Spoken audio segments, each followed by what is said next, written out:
Hello everyone. భారతదేశం ఆర్థికంగా అభివృద్ధి చెందుతుందని, అభివృద్ధి చెందితే మరి సామాన్య ప్రజల జీవితాలు ఎలా ఉన్నాయి ఇక్కడ తెలుసుకుందాం.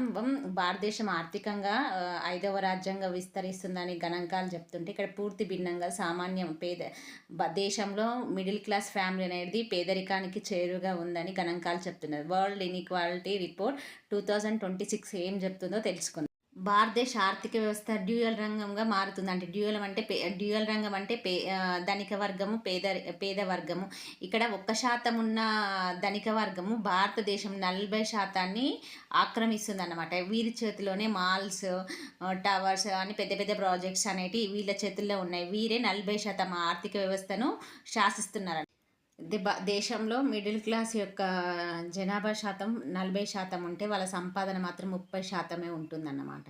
అంటే 40% ఉన్నోళ్ళు కనీసం 40% సంపాదన కూడా లేక ఇంకా 10% తగ్గుతూ ఉంది. అసలు దీనికి గల కారణాలేందో మీకు కొన్ని వీడియో చూపిస్తాను, చూడండి. చూసారు కదా పిక్స్. అయితే ఇదే కాకుండా ఓపీ జిందాల్ ఇన్ఈక్వాలిటీ ఇండెక్స్ ఏం చెప్తుందంటే, అసలు మిడిల్ క్లాస్ ప్రజలు కానీ పేద ప్రజలు కానీ అసలు భారతదేశంలో వనరులు లేక వాళ్ళు పేదవాళ్ళుగా అవ్వట్లేదు. అసలు ఉన్న వనరులను వాళ్ళు సద్వినియోగం చేసుకోకపోవడం వల్ల ఈ స్థితి వచ్చిందని కొన్ని గణాంక సర్వేలు చెప్తున్నాయి అన్నమాట. అయితే ఇది ఎలాంటి బేస్ చేసుకొని చెప్తుందంటే, 4 యాక్సిస్ అన్నమాట. Availability, affordability, approachability and appropriateness అన్నమాట.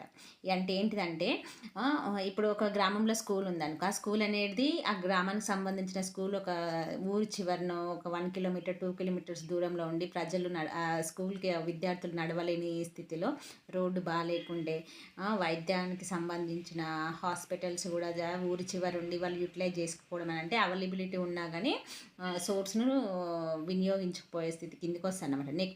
నెక్స్ట్ వచ్చేసి ఏంటంటే అఫోర్డబిలిటీ.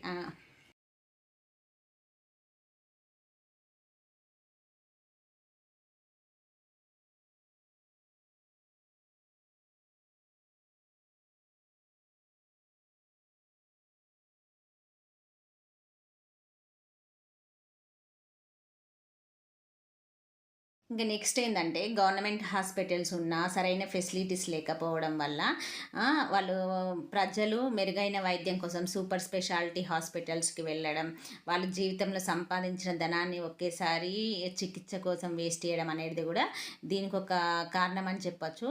ఇంకో నెక్స్ట్ ఏంటిదంటే, ఇప్పుడు సపోజ్ వాటర్ కోసం ప్రజలు ఒక 2 కిలోమీటర్లు 3 కిలోమీటర్లు నడుచుకుంటూ వెళ్ళి అసలు ఆ సమయం ఒక 2 3 గంటలు వేస్ట్ చేస్తుందంటే, టైం ఉన్నా కానీ అసలు దాన్ని సంపాదన కోసం వినియోగించుకోవడం అనేది ఇదొక రీజన్ అన్నమాట.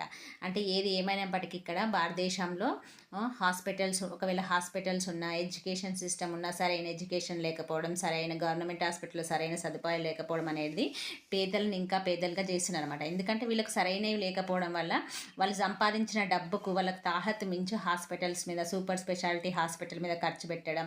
ఇప్పుడు విద్య కోసం కార్పొరేట్ స్కూల్స్, ప్రైవేట్ స్కూల్స్ వాళ్ళకి సంపాదనకు ఇప్పుడు ఒక వాళ్ళు 30% సంపాదిస్తే 40% 60% అనేది మరి అప్పు చేసి మరి విద్య కోసం, వైద్యం కోసం కూడా వినియోగించడం వల్ల ఇలాంటి పేదరికం అనేది వస్తుందన్నమాట. అయితే ఇక్కడ అప్రోప్రియేట్నెస్ అంటే ఏంటిదంటే, ఇక్కడ ఎప్పటి నుంచో భారతదేశంలో ఉన్న నిబంధత ఏంటిదంటే, పూర్వం భారతదేశంలో ధనికుల పైన వెల్త్ ట్యాక్స్ అనేది ఉంటుంది. కానీ 2015లో దీన్ని క్యాన్సిల్ చేసేరు. సో దీనివల్ల ధనికులు ఇంకా ధనికులు అవుతారు, కానీ అసలు వాళ్ళు అనేది ట్యాక్స్ అనేది పే చేయట్లేదు అన్నమాట. విద్య పైన కనీసం బడ్జెట్లో 6% అనేది వినియోగించాలి.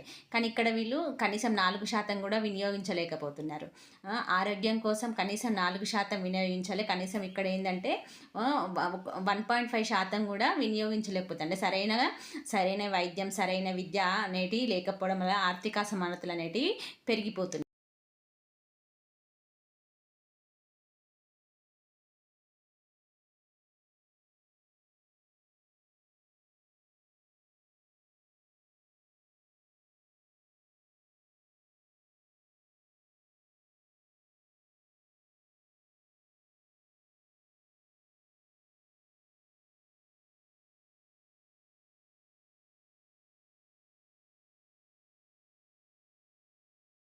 మన తెలుగు రాష్ట్రాల్లో రోడ్లు, మెట్రోసు, టవర్స్, మాల్స్ ఇలాంటి ఎన్నో సిటీస్‌లో డెవలప్ అయినా గానీ, విలేజ్‌లో చాలా ఆర్థిక అసమానతలనేటివి ఉన్నాయండి. అంటే వనరులు ఉన్నా గానీ, వాటిని వినియోగించుకోకపోవడం వల్ల, అభివృద్ధి అనేది జరగకపోవడం వల్ల చాలా ఆర్థిక అసమానతలనేటివి వస్తున్నాయన్నమాట. దీనికోసం ప్రభుత్వం తీసుకోవాల్సిన చర్య ఏంటంటే, ఉన్న వనరులను ఈ పేదలకు సరిగ్గా అందడానికి వీళ్ళు తోడ్పడాలి. నెక్స్ట్ ఏందంటే, ప్రజలు గూడా ఉన్న వనరులు యూటిలైజ్ చేసుకోవాలి గానీ, అసలు తాకత్తుకు మించి కూడా డబ్బు అనేది ఖర్చు పెట్టకుండా ఉండాలన్నమాట.